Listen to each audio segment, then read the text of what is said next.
I've been trying really hard to hold off on this game. Usually I try to wait. I try to be a patient gamer, but every now and then a game comes along and you just know, you know?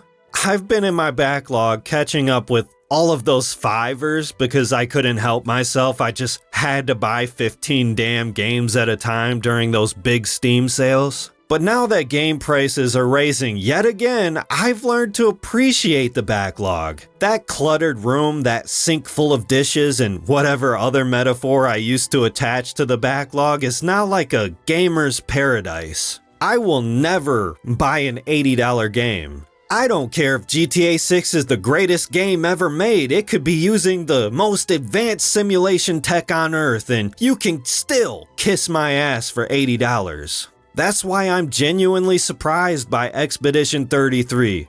The fact that a game, at least from what I've seen, of this quality, at the correct price games should be in the first place even exists, that's worthy of praise alone. Just last night, I found out the launch price of Mafia: The Old Country, and this $50 price tag thing, well, it's starting to become a pattern. Are these publishers actually listening to us? I think so, because in this economy, pricing your game at $50 is like figuring out the infinite money glitch. I got an idea for you, Nintendo, Xbox. How about raising your prices when they raise my goddamn wages? Anyways, during my backlog ventures, I've sunk countless hours into JRPGs. I feel like there's a lot of subgenres being phased out of the AAA space. Dedicated stealth games, light gunners, bullet hells. I'm hoping we see more 3D platformers now that Astrobot got Game of the Year, but the one that baffles me the most, especially in recent Final Fantasy games,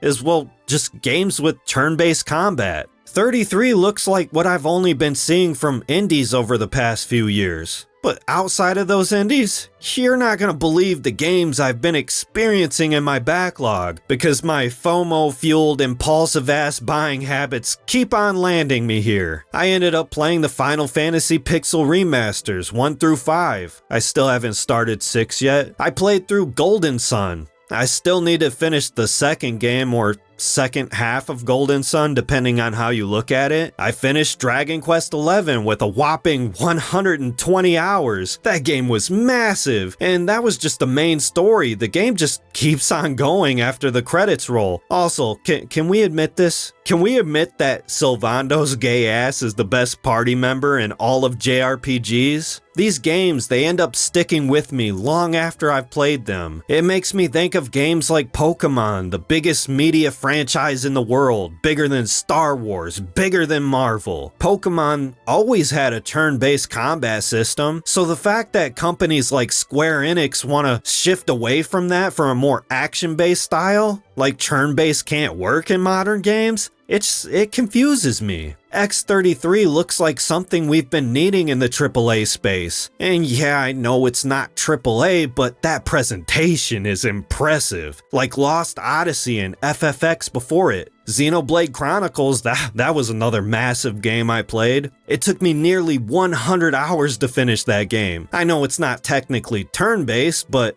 I want to mention it because by far it has the best story I've experienced in a JRPG. Seriously, you know that feeling of wanting more, that a game was so good you feel like it was too short? Well, I felt that with Xenoblade after 100 hours. I played through the first Dragon Quest several times. There's just something charming about its short length and simple gameplay. Just hearing that music and all those sounds, it gave me nostalgia even though I have no history with Dragon Quest. I went back and beat Final Fantasy VII, the original, not the remake. My first FF game was 9, and I always wanted to go back and play the GOAT. I will say this, do not let the graphics put you off from playing this game. It's fun, it has imagination, you get attached to all the characters, the world, it just sucks you in. And of course, I played through the one, you know the one, Chrono Trigger. Chrono Trigger is one of those games that just does not age. It feels like it could have came out this year as a high quality indie project. No random encounters, perfect pacing, the tech system and synergies feel endless. The characters are memorable. There's a crazy amount of endings. The graphics, they're jaw-dropping for a 30-year-old game. And not only is it one of the greatest JRPGs of all time, all those tropes we know of today,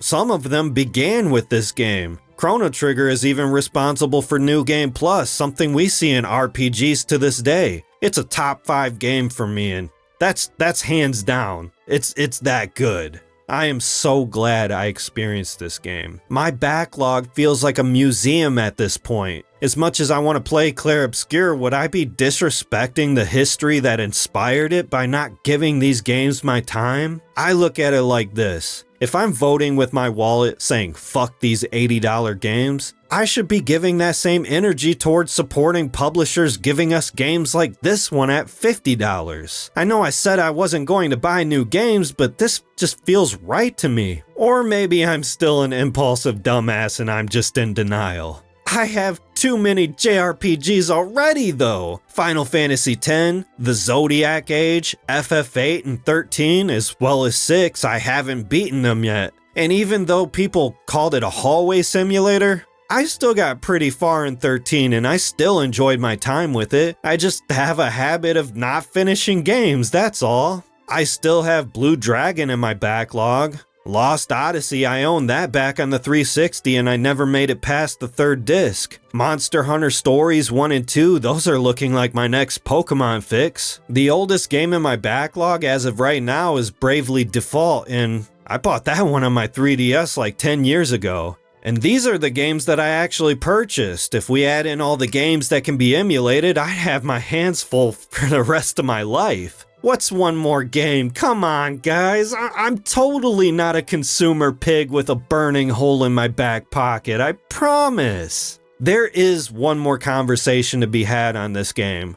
And that's what this smaller budget game made by a slim team means for the gaming industry. I alluded to it with the price of Mafia. What does X33 expose in the AAA space? Because it paints a clear picture to me. We are not getting the quality we were promised by these increasing prices. This game has been the centerpiece of every conversation I've heard online about the state of the gaming industry. It has surpassed the legend of Zelda: Ocarina of Time, becoming the highest rated game of all time on Metacritic. People are calling it a turning point. But to be honest, I think this game is being overhyped just a little. It still carries important weight to it, but the internet likes to blow everything out of proportion. And there is a such thing as overselling a game. Let me ask you this. Does your favorite game need to be a masterpiece?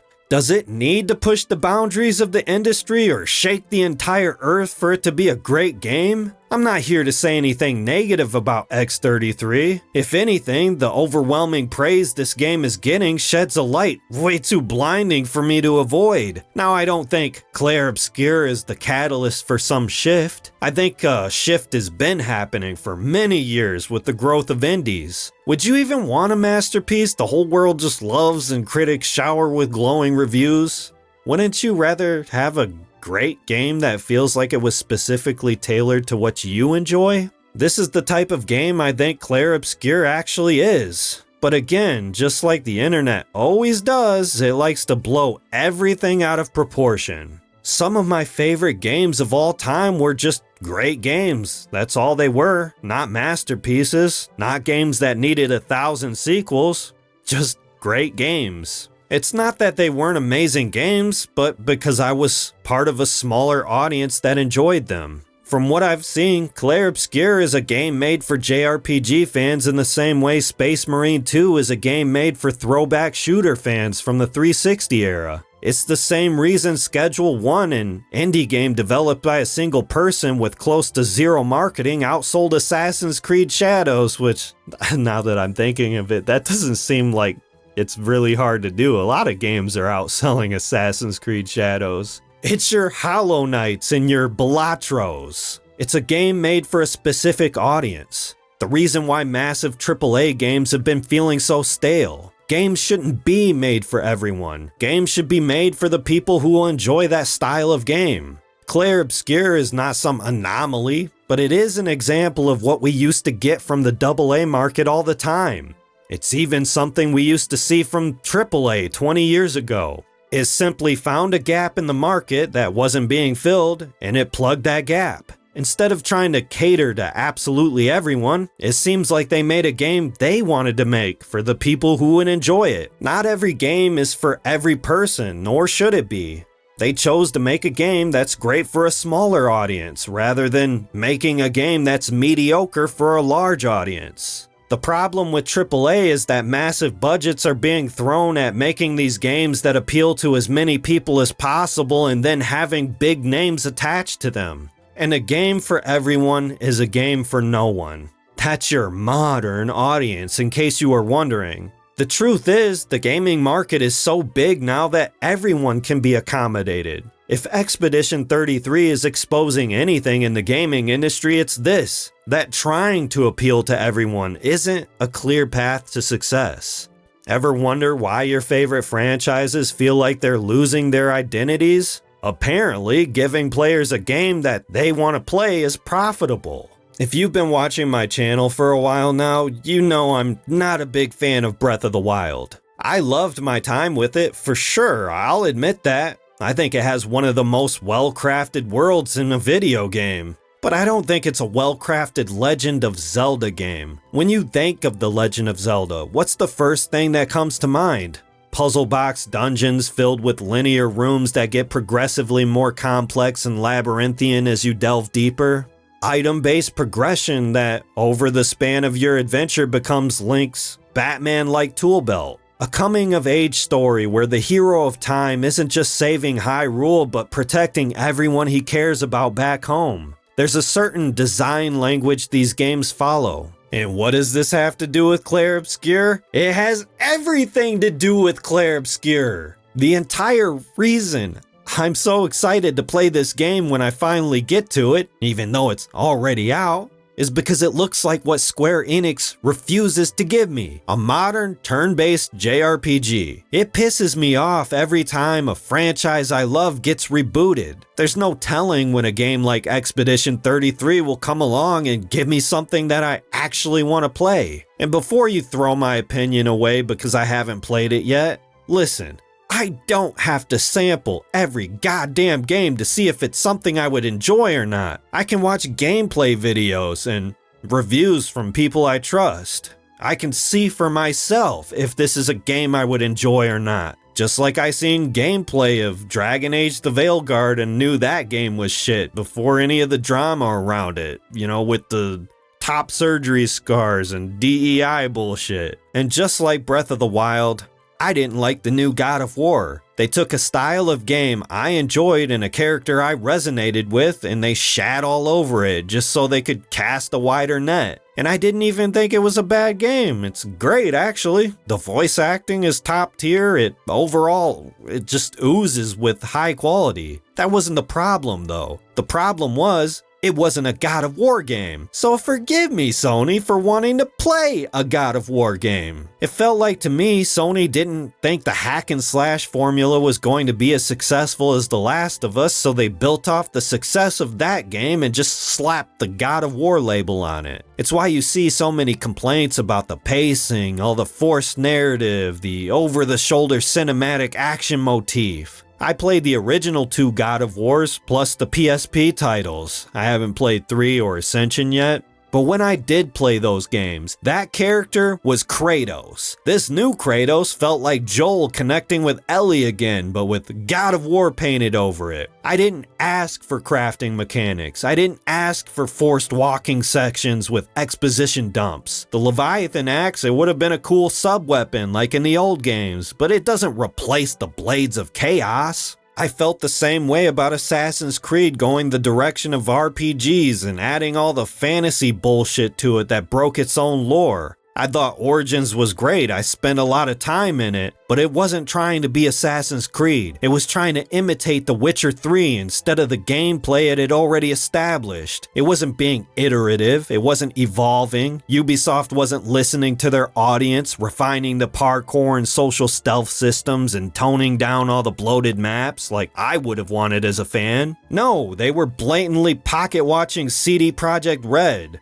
They took the core gameplay away and flipped the formula on its head, relying on the name of the franchise to carry it entirely. Final Fantasy, as I mentioned, is the closest comparison for the point I'm trying to drive home. If you've been out of the loop for a while, and I say, hey, have you played Final Fantasy 16 yet? If you've played the first 10 games and you were a huge fan back in the day and you know nothing about the last few games, would it be fair to think it's a turn-based JRPG? I'm talking gameplay. Could you picture that? Could you then see how it would be disappointing if you bought that game and it wasn't that? But if I said, hey, there's this game called Clair Obscur and it looks like a spiritual successor to Lost Odyssey, the last true Final Fantasy game, you can't change my mind. You would be ecstatic to check it out, being the huge FF fan you were. Doom 2016 was pretty successful. I bet a lot of fans of the classic games enjoyed it a lot. I bet core fans are foaming at the mouth to play the Dark Ages. I bet they'd be pretty pissed off if it didn't feel like a Doom game and if it didn't look metal as hell. I mean, I don't have any concerns at the moment. The game looks badass as fuck. But what if it wasn't? What if it had a Call of Duty style campaign with cinematic set pieces?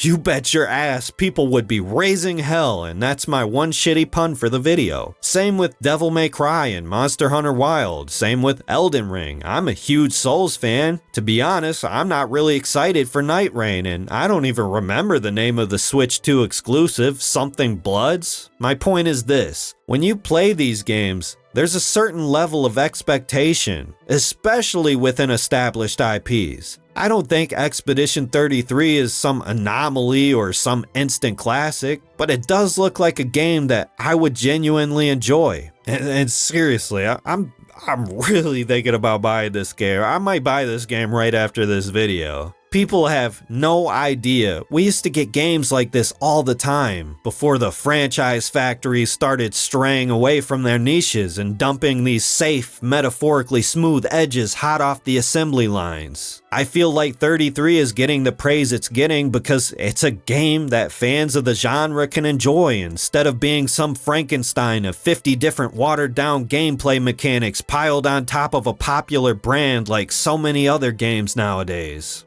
This makes me hopeful that AAA gets swallowed up by the AA in the indie space after the inevitable crash. It shows us that Unreal 5 can actually look like a game and not a tech demo, and that character models can look like men and women. And I heard 33 runs pretty well too. And if you've been keeping up with indies, we've seen them go from they've been in these phases from small NES style games to PS1 and 64. Now we're getting indie games that look like PS2 games, along with AA games like Clair Obscur, priced at a low barrier to entry with no microtransactions trying to milk you dry.